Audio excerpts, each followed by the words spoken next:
Alright, ladies and gentlemen, children of all ages, welcome back, and I have a battle here against, the man they call, Curtis. There we go.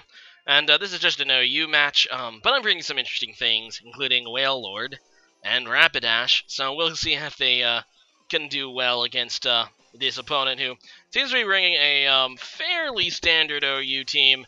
See what we can do.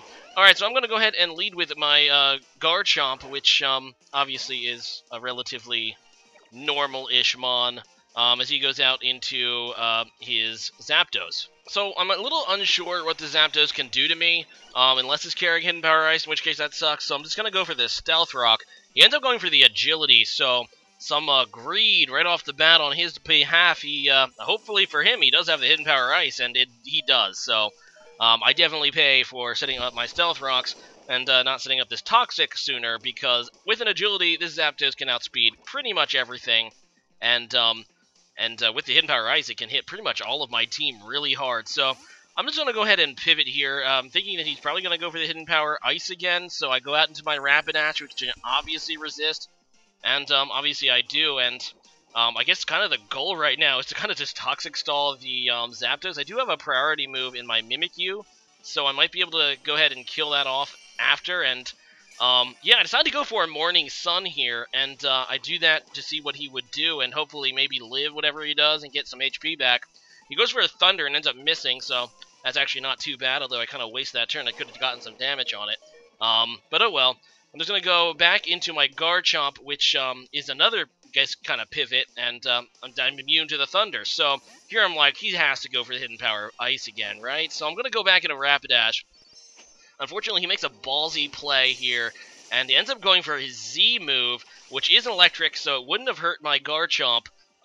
He's going to go for his Gigavolt Havoc, which, yeah, being boosted by Thunder is going to just completely murder my Rapidash.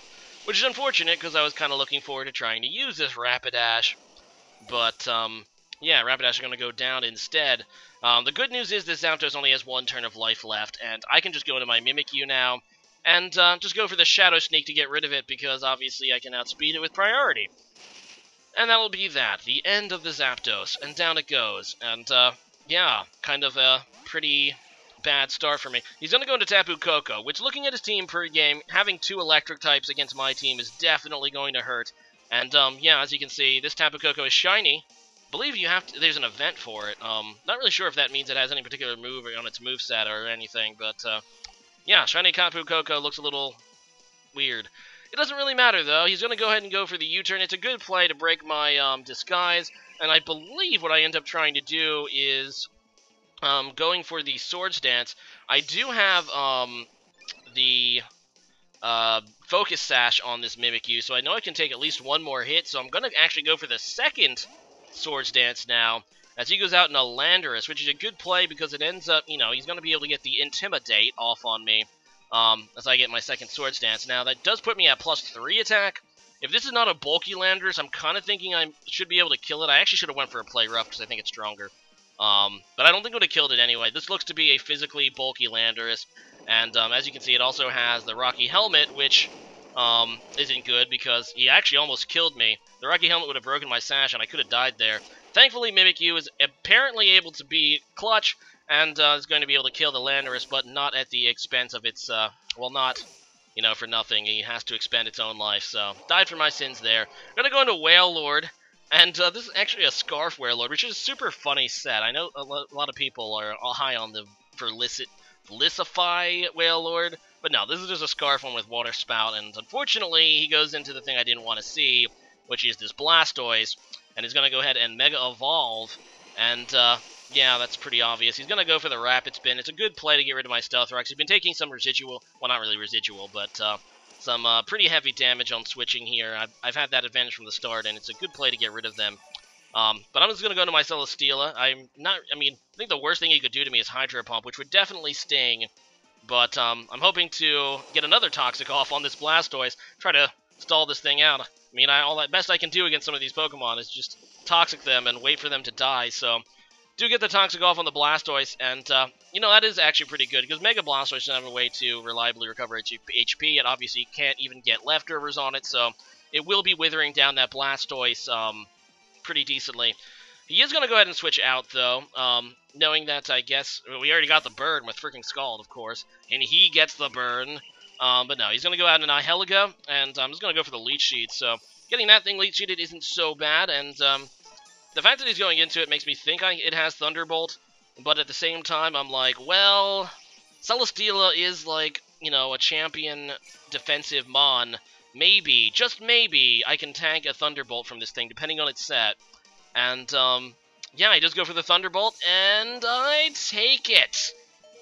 There we go. 23 HP Celesteela is the beastiest Ultra Beast. Unfortunately, because I'm burned, I'm not quite able to kill it with the Heavy Slam. Now, I still do very good damage, because Celesteela is, you know, weighs a ton or something. But, thankfully, it is enough damage that it dies to the Leech Seed, so that's pretty nice. Unfortunately, it puts Celesteela in a compromising position here. So in comes Coco, as expected, and yeah, I'm obviously expecting an electric attack. We already know this thing is life-orbed. I'm just going to go Protect to see what he does, and yeah, he does go for the Thunderbolt. I'm going to go out in my Garchomp. I mean, obviously this thing's going to outspeed my Bulk Garchomp, but I just need a way to block this Thunderbolt. I kind of want to hold on to Celesteela, so I'm going to go ahead and do that, and I know that this thing probably has Dazzling Gleam or whatnot, and that's going to hurt my face, so I'm just going to stay in and kind of sack Garchomp, but he ends up going for another Thunderbolt. I have no idea if that was a misclick on his part, or he actually thought I was trying to pivot like I was before, but either way, it's amazing for me, because I'm able to take this thing out, which, honestly, it's huge. That thing would have outsped me otherwise, and probably killed me. So he's going to go into Hoopa, and as you can see, he does outspeed Garchomp. So at first I'm kind of thinking this thing is Scarfed, but actually upon reflection it probably isn't. It's just that I don't have any Speed Investment on my Garchomp, and he probably does. I'm going to my Wailord. This is a Choice Scarf Wailord. I'm hoping to get some decent damage here with Water Spout, which is, you know, 150 base power when I'm full health. And as you can see, it does some damage, but not enough. And then I die to a Psyshock, so that's unfortunate. So this Hoopa is a problem. I go into Celesteela, you know, I'm like a physically defensive thing, right? And I'm also resist Psychic. I'm like crap. So now I have to really hope it's not Scarfed, because my last Pokemon is my own Nihilego, and I cannot take a Psyshock on this. So I have to really hope to Ice Speed. Now, Nihilego is a fast Pokemon. I do have Speed Investment, but if this thing's Scarfed, I probably can't. And I do, though, so there you go. It was not Scarfed, thank God. And I'm going to be able to get my Beast Boost off, raising my speed further, now that it matters, because his last Pokemon is Blastoise, which I probably would have been outspeed anyway. And I do have Thunderbolt on this, I just have to know that he can't one-shot me. If he has Hydro Pump, he can probably do it. Fortunate for me, he does not have Hydro Pump on this particular Blastoise. He just has Scald, which I'm able to live, and I'm going to be able to get the 2-hit KO here with Thunderbolt. So, good game. Very good game, in fact. Was definitely really close. But Nihilego was able to seal the deal. Alright, so I think I had a question of the day in the past about what your favorite Ultra Beast is. I'm going to go with the opposite. Now, obviously, there are some really hateable Ultra Beasts. I know that pretty much every Ultra Beast out there, I know somebody who just hates the design of, because they are weird. They're supposed to be other dimensional things. So today's question of the day is, what is your least favorite Ultra Beast? As in one that you just think looks silly or dumb or you just hate. Unless you like them all, in which case I guess you can leave that in the comment section. As for me, I would say that probably my least favorite is Nihilego, just from a design standpoint. I think it's the least abstract of them. It's just kind of like a jellyfish thing, which typing doesn't make sense, to be honest. That's all it is. It's not like it's made out of power chords like Xurkitree and you know, a giant steel fortress. I mean, these are some pretty abstract, weird things. And then you have Nihilego, which is just kind of a jellyfish. So leave a comment about that, and see you guys again next time. Laters.